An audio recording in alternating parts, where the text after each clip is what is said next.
All right, now as promised, I'm gonna make a video about going to failure without a spotter. What do you do? How do you handle that situation with all that weight coming down on your chest? I'm not gonna do this with just a little amount of weight. I'm gonna go with about 315 on there, all right? I just got finished working out with 385 for sets and reps, so I'm pretty damn exhausted. But I wanted this to be realistic, so I think 315 is a good enough weight.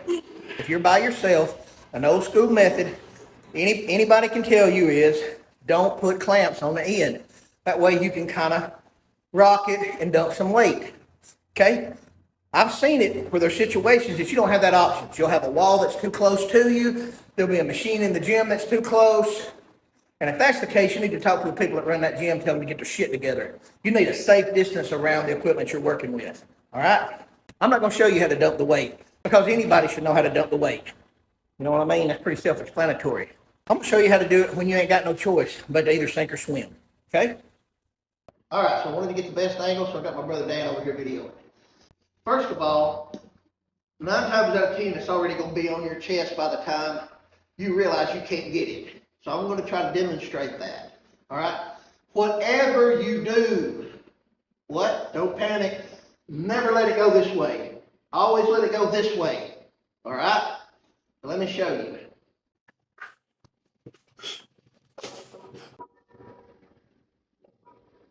All right, here you go. I can't get it back up. And it was about at this point I was thinking, damn, this video might not be worth making. This hurts.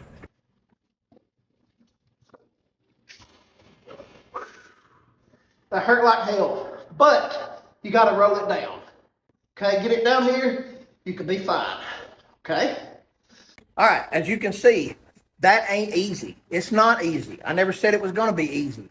And frankly, it hurt like hell. I mean, if you couldn't see that pain on my face, then you just weren't looking, you know?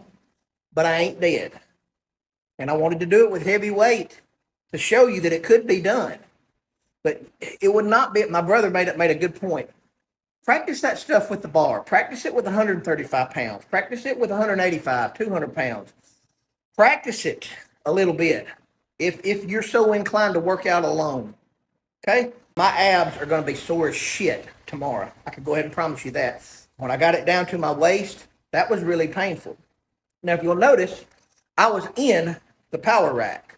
If you're working out in a power rack, then use the safety bars in the power rack, okay? That situation's never going to happen.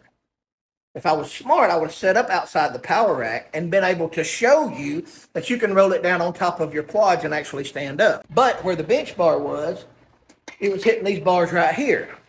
So I could not roll it down any further. You know, it wasn't going to kill me. I could have laid there in pain for a very long time, but it wasn't going to kill me.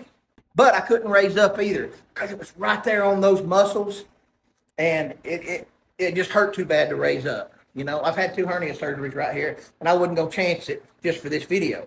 But if I was just on an open bench like that right there, hey Dan, or on the outside of the power rack, which you can put bars on the outside too, but you get my drift, then I could have continued to roll it on down and raise up.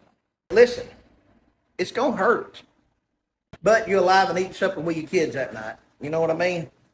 But even in demonstration, that was pretty difficult, but it can be done. I'm not saying you're going to get out of there with all your skin. You can get out of bad situations with your life if you don't panic.